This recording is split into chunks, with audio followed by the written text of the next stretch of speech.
La parole est à Monsieur Bastien Lachaud. Emmanuel Macron s'est autoproclamé champion de la Terre. On aimerait en rire, mais la catastrophe est là. Le bilan écologique du quinquennat est un désastre. Vous avez convoqué la Convention citoyenne pour le climat, mais vous avez piétiné les propositions des citoyens et vous avez traité les défenseurs du climat comme des criminels. Vous avez promis de préserver la biodiversité, mais vous êtes aux ordres des lobbies meurtriers de l'agrobusiness et de la chasse. Vous développez les fermes-usines et la souffrance des animaux.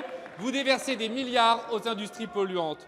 Vous avez promis la fin du glyphosate, mais vous ne l'avez pas fait et vous avez autorisé les néonicotinoïdes qui déciment les abeilles. Vous vous prétendez le garant des accords de Paris, mais vous ne tenez même pas les engagements de la France et vous augmentez le volume de CO2 émis chaque année. Vous parlez de relocalisation de la production, d'autonomie alimentaire, mais vous signez tous les traités de libre-échange antisociaux et climaticides. Vous avez promis de réduire la part du nucléaire, mais vous voulez mettre des EPR partout, sans débat démocratique, et cela alors que vous êtes incapable d'en faire fonctionner un seul. Le dérèglement du climat n'est pas enrayé. Votre politique irresponsable l'aggrave et l'accélère.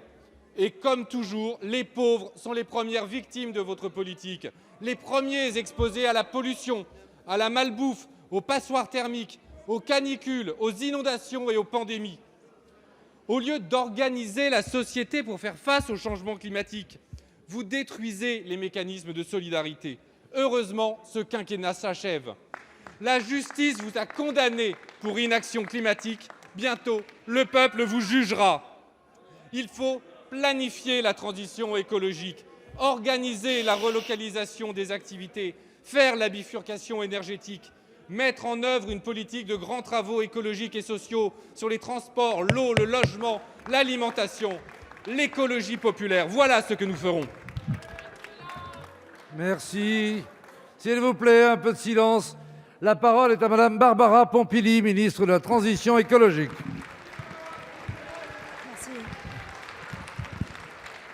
Merci, Monsieur le Président, Mesdames et Messieurs les députés, Monsieur le député Lachaud. La première chose que j'ai envie de vous répondre, c'est que tout ce qui est excessif est insignifiant. On ne peut pas gouverner avec des slogans. C'est ça la différence entre vous et nous.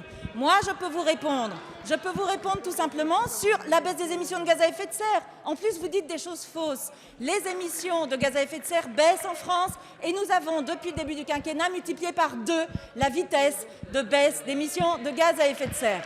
Multiplié par 2. C'est pas fini. Il va falloir encore qu'on double l'effort. Mais pour faire cela, nous mettons en place des politiques simples. D'abord, au niveau de l'énergie. Oui, nous aidons les plus précaires, parce que c'est les plus précaires qui subissent les factures d'électricité trop chères, les factures de gaz. Et c'est eux que nous aidons, grâce notamment à MaPrimeRénov'. C'est eux que nous aidons aussi pour développer les transports en commun, pour qu'ils puissent changer de véhicule, pour qu'ils puissent continuer à avoir une vie et se déplacer. C'est eux aussi que nous aidons quand nous développons toutes les politiques sur la biodiversité, justement. Il n'y aura jamais eu autant d'aires protégées que depuis que nous sommes arrivés. Nous avons redonné les moyens à notre ministère. Nous allons en finir avec les néonicotinoïdes et ce n'est pas grâce à vous. Moi, ce que j'aimerais, Monsieur Lachaud, c'est que quand on met en place un certain nombre de politiques, nous avons une loi sur l'immobilité, une loi sur le climat, une loi sur le climat et résilience, une loi sur l'économie circulaire. J'aimerais vous voir nous aider sur la mise en œuvre, parce que c'est facile de parler, c'est plus difficile quand il s'avère que d'aller sur le terrain pour nous aider à développer les énergies renouvelables. Je ne vous vois pas beaucoup nous aider quand il y a des oppositions partout sur les énergies renouvelables. Je ne vous vois pas beaucoup nous aider non plus pour la mise en place des ZFE qui vont permettre de s'attaquer à 40 000 morts par an à cause de la pollution de l'air. Et je ne vous vois pas non plus beaucoup nous aider quand il s'agit de travailler sur zéro artificialisation nette. Alors, monsieur le député, il y en a qui parlent, il y en a qui font, et c'est ça toute la différence. Merci, Madame la Ministre.